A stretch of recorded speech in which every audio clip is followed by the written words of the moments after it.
This is Two Teachers Chat with your hosts, Brenda McCrate and Peggy Wilbur. Hi, Peggy. How are you? Hi, Brenda. How are you? Good. We are two teachers chatting. Yes, we are. So today we're going to talk about voice. Voice, okay. Yes. And not the 6-trait writing voice. No. We're not trying to get the kids to write with voice.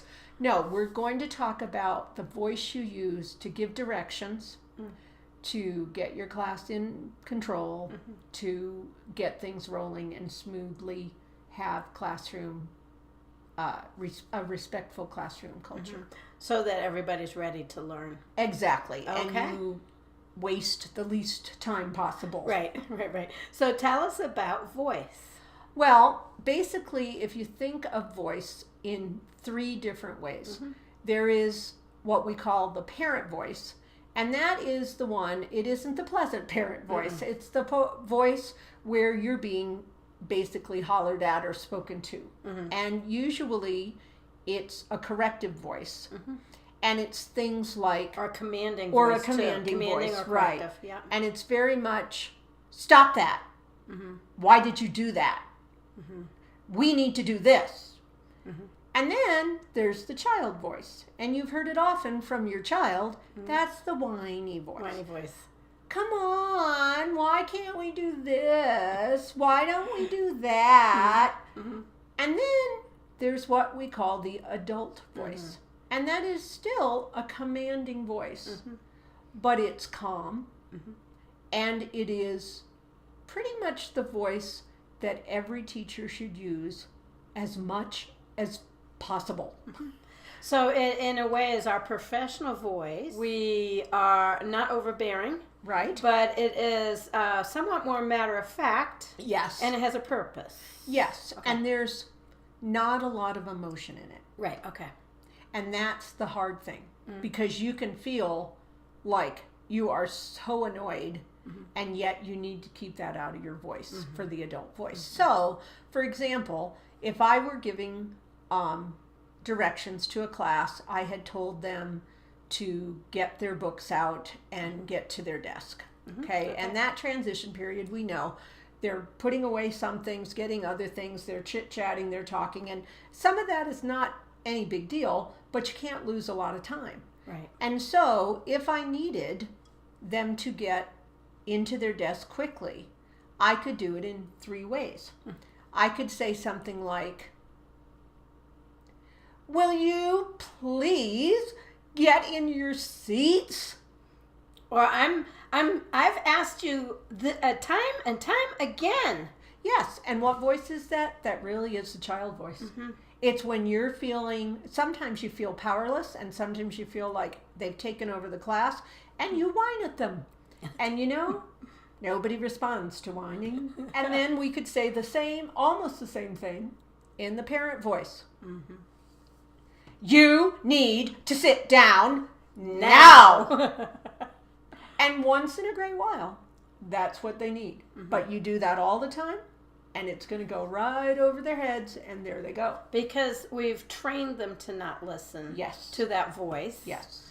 And that voice I save for if somebody is going to hurt somebody else. Absolutely. You know. If it's a matter of safety. Right. If a kid is chasing a ball on the playground Right. and it's going to go into the street, Right. they will hear that voice from me. Yes. But that is, I've got to get your attention quickly, and you've got to stop. And you've got to listen to Right. me. Exactly. And if you use it all the time, then of course they don't listen. Right.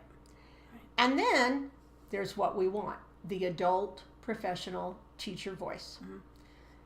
I need everyone in their seats, please, by the time I count to 1, 2, 3. Thank you so much. You notice I did not phrase it as a question. Right. Now, I have been teaching a long time, and my children understand that if I do ask them a question, it's really a command, and they get that.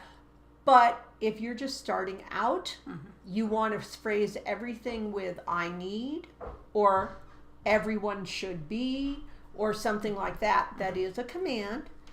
and not a question. Not, would you all please take your seats? Now, when I say, would you all please take your seats, they know I didn't really ask them. There was no choice. Right. They're This going means to do it. now. Right. But you also notice the tone changed.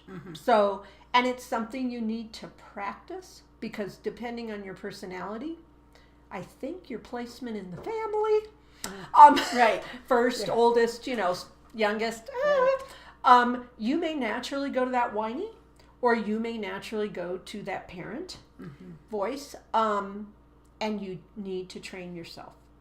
And I will tell you, I have seen teachers who gave the same exact directions, but they changed from the whiny voice or the little voice like this to this adult voice, not the yelling voice, but just the adult voice, same exact words, and whole different Action on the student's part. Yeah. Exactly. Just perfect. So you're talking about practicing in front of the mirror. I am indeed. Yeah. I am indeed. I practice in my car on the way to work. Yeah. That I just want it to become automatic for me.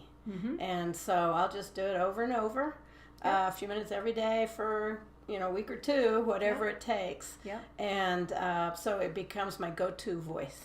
Absolutely. And then the other piece is keeping the emotion out. And the best teachers are the best actors. I've been acting for years. Right. I can act calm and peaceful when inside I am ready to scream. Right. But the children never know that. Right. They never know that. And they need not to know that. Right. That's the trick. So practice, and when I'll literally hear myself, my voice is changing, and that's and that your stomach's tightening up and whatever other physical sensations we get, then it's okay, I'm going to change and choose my adult voice. Yes, indeed. To communicate. And it will be the most effective tool that you have. It really will. Thank you. Thank you. I need some more coffee. All right. So we'll see you let next you get time. some. Take care. Thank you for watching 2 Teachers Chat. Until next time, and remember, teachers touch lives forever.